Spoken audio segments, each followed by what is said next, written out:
Curiosity is still going strong up there. There are a few small problems with it, like the wheels are starting to fall apart a little bit, but it's still moving. And this one's really cool because it's like a science lab on wheels. It was sent up there to collect and analyze dust and rock samples with spectrometry lasers and do all sorts of cool stuff like that. Fun fact, I found this out the other day. The holes in the wheels are actually Morse code that spell out where it's from. So the Morse code that it leaves in the tracks it leaves in the sand say I'm from Earth on the wheels, which I think is kind of cool. This guy went up in 2011, still going strong, has traveled about 15 miles, and as you saw in the video, that's about how fast they move, like less than a mile per hour. They really chug on kind of slow. I guess speed isn't a big thing you need when you're on another planet.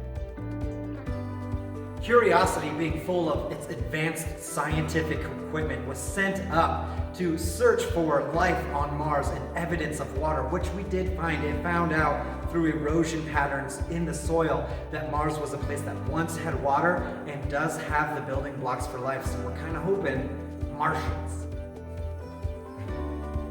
Here are the three robots side by side. This is Sojourner. He's about the size of a small microwave oven.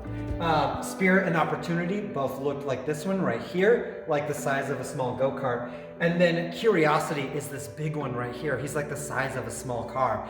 And then Perseverance, which is the new one that just landed, it's like the size of a Suburban. It's a pretty big car. Wow.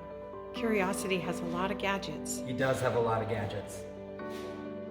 So Perseverance, that landed last week on Mars, it was sent out in July of 2020, so it took it quite a while to get to Mars, and it is just loaded with scientific equipment. While Curiosity found that there were possibly conditions conducive to life on Mars, Perseverance is going to actually look for fossilized proof of life on Mars, which is super exciting. And it's not even going to have to do that much digging. It's got the equipment to take core samples and things like that, but it's got subsurface radar, which is going to allow it to look at the layers of rock without actually digging through all of the layers of rock, which is super exciting.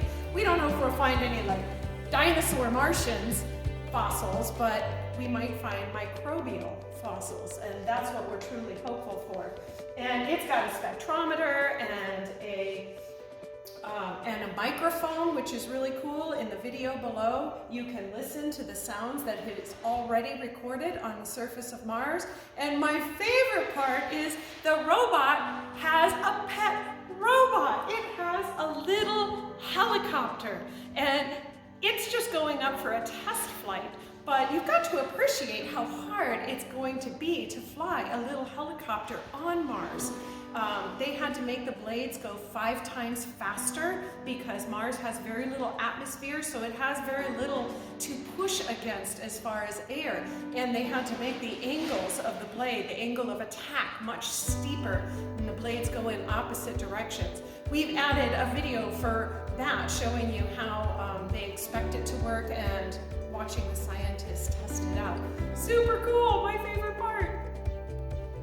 So they landed Perseverance in Jezero Crater, and Jezero Crater, they believe, used to be a lake, and it used to have a river that flowed into it, and they believe that this is a delta created by that river. And like we talked about earlier in the year, if there's a river that's laying down layer after layer after layer of sand and dirt and sediment, pressure over time is going to turn that into what kind of rock? Sedimentary rock, yeah. And sedimentary rock is where we often find fossils. And so that's going to be a really cool place to check out to see if we can see if anything was living in that lake. Check out this great video of the landing of Perseverance last week.